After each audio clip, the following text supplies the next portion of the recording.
Now, rising prices are being felt across the globe. And here in the US, that trend is exacerbating the problem of low home ownership rates for African Americans. The gap between black and white home ownership is now the widest in 100 years. Segregation in housing was legal back then. The BBC's Samira Hussein reports from Miami in Florida. Welcome to Miami. Water, sun, and a legendary party scene. But the opulence in multi-million-dollar homes belie the city's housing crisis. Miami has the worst income inequality rates in the country and has become the least affordable city for housing. And even if you have the means to buy a home, the process of getting a loan can be a struggle. Katrinka Cox lives in a $1.3 million home with her husband David, mortgage-free. She has no debt and more than $100,000 cash in her account. An ideal candidate for a loan, but for months, her bank has been blocking her mortgage application for a place she wants to buy for her son. I have friends that are white. I have friends that are black. I know what my black friends have gone through in getting loans, and I know my white friends that really couldn't afford loans and how quickly they got them with no problem. And why do you think you're being treated this way? Because of my color of my skin. I'm an African American woman.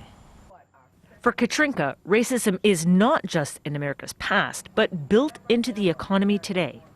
Enter One United Bank, black owned and black operated, and determined to break financial barriers in home ownership for African Americans.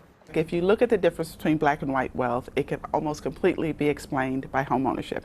After decades working in finance, Terry Williams has now grown One United into the largest black bank in the country. There is a huge homeownership gap, huge.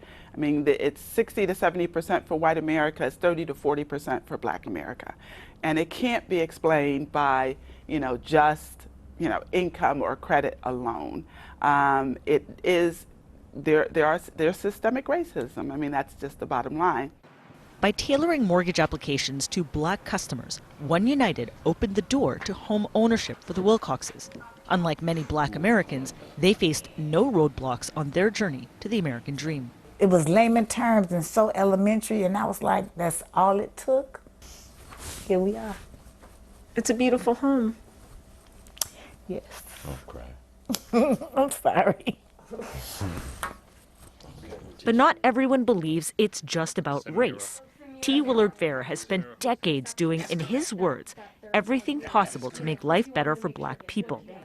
He believes home ownership rates in the black community are low because owning property is just not valued. Home ownership is not, quote unquote, part of the value system of black folks. We've been conditioned to be renters. We've been conditioned to be dependent.